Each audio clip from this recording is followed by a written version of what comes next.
सोचिए, जब दुनिया की दो सबसे बड़ी ताकतें अमेरिका और रूस अलास्का में एक ही टेबल पर आमने सामने बैठी तो पूरी दुनिया की नजर उस मीटिंग पर टिक गई।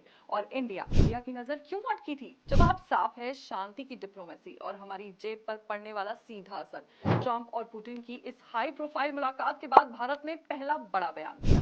विदेश मंत्रालय ने कहा, इंडिया इस मुलाकात का स्वागत करता है। शांति की पहल काबिले तारीफ है और हल अगर निकलेगा तो सिर्फ बातचीत से, ना कि बारूद से। लेकिन दोस्तों, असली बात यहाँ ये है कि ये इंडिया के लिए इतना अहम क्यों? क्योंकि रूस और अमेरिका की इस लड़ाई का धागा जुड़ता है सीधे इंडिया के एक्सपोर्ट और लाखों लोगों की रोजी रोटी से। देखिए, अमेरिका ने इंडिया के सामान पर 50% टैरिफ लगा दिया है। पहले 25%, फिर और 25%, यानी डबल टैक्स। ICR की रिपोर्ट के मुताबिक अब इंडिया के 70% एक्सपोर्ट्स टू यूएस करीब 5 लाख करोड़ रुपए इस टैरिफ की मार झेल रही हैं। अब सोचिए इसका असर किन किन पर पड़ेगा।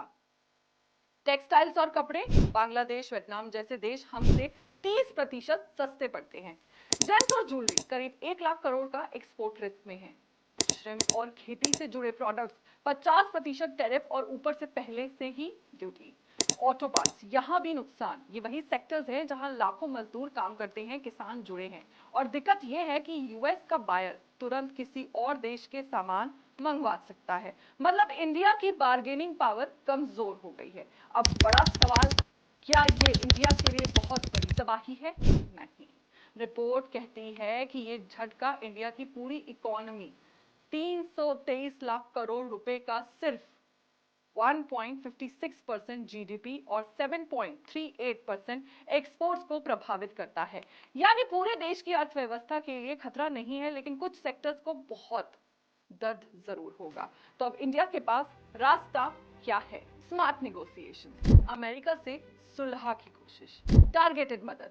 जिन सेक्टर्स को झटका लगा है उन्हें सरकार से सीधी राहत, ट्रेड डाइवर्सिफिकेशन, यानी एक्सपोर्ट सिर्फ अमेरिका पर निर्भर ना रहे। यही वजह है कि अलास्का समिट के बाद इंडिया का स्टेटमेंट सिर्फ शांति का मैसेज नहीं था, ये अमेरिका और रूस दोनों के लिए सटल रिमाइंडर भी था। हम शांति चाहते हैं, बैलेंस चाहते हैं और अपने एक्सपोर्ट्स की भी फिक्र है। अब बड़ा सवाल उठता है, अमेरिका ने इंडिया पर इतना भारी टैरिफ क्यों लगाया? कारण है रूस से इंडिया की ऑयल खरीद। MEA ने साफ कहा, हम ऑयल इसलिए ले रहे हैं ताकि अपने देश के लोगों को सस्ती एनर्जी मिल सके, और इंडिया को टारगेट करना बिल्कुल गलत और नाइंसाफी है। दूसरी तरफ ट्रंप सरकार की पॉलिसी है रेसिप्रोकल टैरिफ, यानी जितना टैरिफ तुम लगाओगे उतना ही हम भी। फिलहाल इंडिया और अमेरिका मार्च से बायलैटरल ट्रेड अग्रीमेंट की बातचीत कर रहे हैं। उम्मीद है अक्टूबर-नवंबर 2025 तक इसका पहला स्टेप पूरा हो जाएगा, लेकिन तब तक ये 50% वाला टैरिफ इंडिया पर बना रहेगा।